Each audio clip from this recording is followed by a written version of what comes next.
Freak out! You freak, say she. Freak out!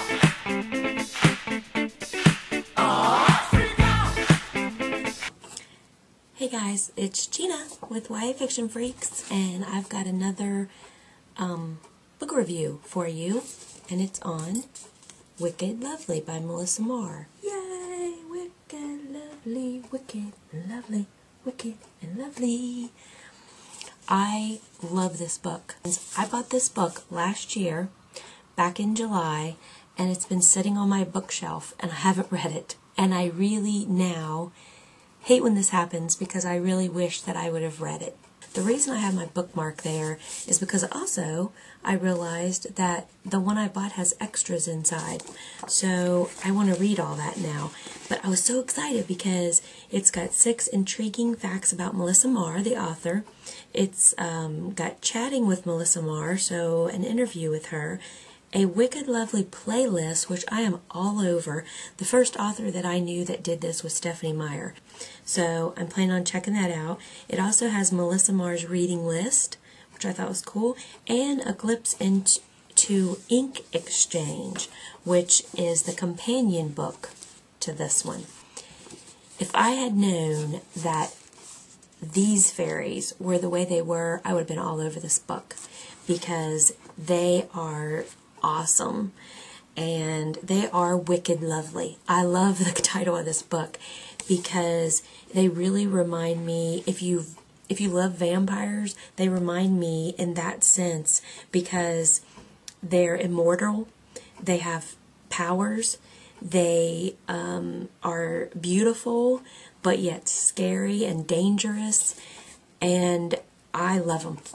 So, but because I thought it was going to be your typical Disney-fied Tinkerbell, and I love Tinkerbell, but I don't really want to read books about her, but, you know, little fairies floating around, spreading joy around the world, and I really wasn't intrigued by that. But when I found out, like now what I know, I love fairies. I'm obsessed with fairies. Somebody told me that they've suggested a couple other fairy books, so I'm going to check them out. But I'm definitely going to read this whole series first. It has, for those of you who don't know, but this is the companion book, which is Ink Exchange. I like this cover a little better. Still not 100% really satisfied with it though, but that's the companion book that came out second after Wicked Lovely. This is the direct sequel, Fragile Eternity, the direct sequel to Wicked Lovely. But I'm definitely going to read Ink Exchange first because I'm thinking it's going to probably bring up some characters that will probably be in this one and that you'll want to know more of. So, I gave Wicked Lovely 5 stars. And I will tell you, probably up until the middle of the book, I was thinking this was going to be a 4-star book because I was really loving it, really liked it, but yet I was a little confused because I don't know fairy folklore, and I got a little confused, and I kept feeling like I was missing something, like I just didn't get it because I hadn't read fairy books, but that's really not the way at all. The author answers questions as she goes through the story. So it's not that I was missing stuff. Those questions that I had in my mind just hadn't been answered yet. And I really liked the pace of it when it was all said and done and how she did that. So, and then I talked to XX Miss Book Obsessed. She's another bookie on YouTube. And she helped me because she said no, that she felt the same way. So, but when after I got halfway through the book and questions started being answered and I started understanding things, I totally fell in love with, there is a, and this isn't a, I don't think this is a spoiler, I would be okay to hear this, there is a fairy summer king who I just totally, his name's Keenan, totally fell in love with.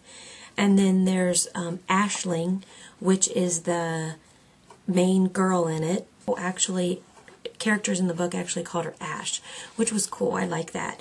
And then she has a friend named Seth, who's a human, and he's like really sexy and cool and suave, and I just fell in love with him too. So the characters are really cool. I do want to read this to you if you'll let me, because this kind of drew me into the book. But here's just a little paragraph from it, like off in the beginning. It says, "A doe-eyed fairy eased across the room, bone thin with too many joints. She was vulgar and gorgeous all at once. Her eyes were far too large for her face, giving her a startled look. Combined with an emaciated body, those eyes made her seem vulnerable, innocent. She wasn't. None of them are." Aisling bit her lip hard and lifted a hand in a last half wave to Denny. Focus. She fought to keep her steps even, calm, everything she wasn't feeling inside. She stepped outside, lips firmly shut against dangerous words. She wanted to speak, to tell the Fae to leave so she didn't have to, but she couldn't, ever. If she did, they'd know her secret. They'd know she could see them. Ooh, yeah! Doesn't that make you want to read this book? I know it makes you want to read this book. And then there's 3 rules. There's actually more rules than that, but there's 3 rules right off the bat that you got to know, and they're on the back of the book. Rule number 3, if you ever come across fairies or you start seeing fairies, rule number 3, don't stare at invisible fairies. Rule number 2, don't speak to invisible fairies. And rule number 1, the ultimate rule, number 1, don't ever attract their attention. Ooh. So that's pretty much my book review. We'll just give you an overall view of really the story without giving spoilers. It starts out with Aisling, and you know that obviously that she can see fairies. Her grandma also can, and her grandma's the one that tells her these rules, and she knows. So she's pretty much went through, since she was little up to teenage, when the book starts right off, she has always did what I just read to you. Like, she's always just ignored them, tried to stay focused, and because she's scared of them.